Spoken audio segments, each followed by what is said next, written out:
मिरी पावडर 1 चमचा, सुंठ पावडर 1 चमचा, पिंपळी पावडर 1 चमचा. तिन्ही आपण एकत्र मिक्स करणार आहोत. त्रिकटू म्हणजे 3 या द्रव्यांचा एकत्रीकरण, त्याला त्रिकटू असं म्हणतात. आता आपण हे त्रिकटू रेग्युलर जेवणामध्ये वापरू शकतो. हे कफनाशक आहे. बाटलीमध्ये आपण भरून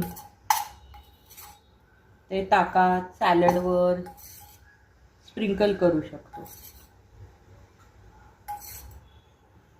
अशा तऱ्हेने आपण तिन्ही एकत्र करून, समभाग एकत्र करून बाटलीत भरलंय आणि त्या ताकामध्ये असं स्प्रिंकल केलंय.